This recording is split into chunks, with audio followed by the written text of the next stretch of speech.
The old Seaview Hotel stood on a windswept cliff. For decades, it had welcomed travelers, offering warmth against the crashing waves. But a shadow lurked within its grandeur. Room 13, a place whispered about, feared, never booked, always locked. Some dismissed it as superstition, a tale to scare tourists.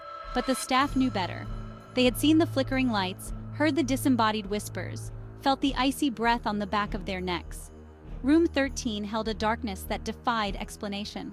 The stories varied, each more unsettling than the last. Guests reported objects moving, doors slamming shut, a feeling of being watched.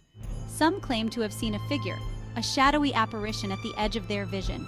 But the truth remained elusive, buried beneath layers of fear and speculation.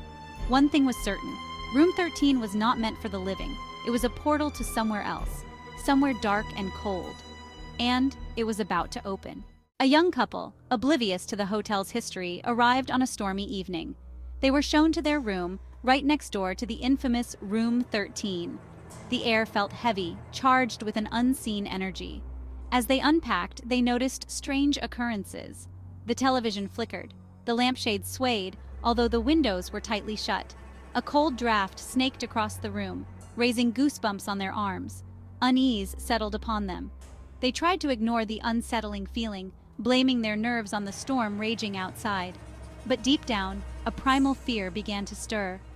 They went to bed, hoping for a peaceful night's sleep. Little did they know, the real horror was just beginning. The couple awoke to a blood-curdling scream. It seemed to come from right next door, from the depths of Room 13.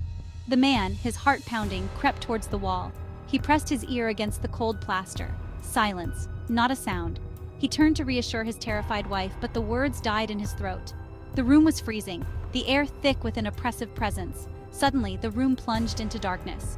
The only light came from the flickering street lamp outside, casting grotesque shadows on the walls. A low growl seemed to emanate from the very air itself. They were trapped, hunted by an unseen entity. Their fear, once a flicker, now roared within them, consuming all reason. Panic seized the couple. The man fumbled for his phone, desperate to call for help, but the battery was dead. They were cut off, isolated, at the mercy of whatever lurked in the darkness. A cold, clammy hand brushed against the woman's ankle. She screamed, scrambling back against the headboard. Her eyes darted around the room, searching for the source of her terror, but the darkness held its secrets close. The growl returned, closer this time, circling them like a predator stalking its prey. The temperature plummeted. Their breath appeared in ragged gasps, misting in the frigid air. They were no longer alone in their room. Something else was present, something evil. Whispers slithered through the darkness, weaving around them like icy tendrils. They were faint at first, unintelligible murmurs that sent chills down their spines. Then the whispers grew louder, clearer. The man strained to make out the words, his blood running cold. The voice was ancient, filled with an unspeakable sadness and rage. It spoke of betrayal, of a life unjustly taken, of a thirst for revenge. The couple huddled together, their bodies trembling uncontrollably. The whispers seemed to be coming from everywhere and nowhere at once.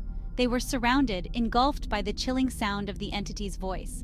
The darkness itself seemed to pulsate with malevolent energy. They knew, with a certainty that chilled them to their core, that they were in mortal danger.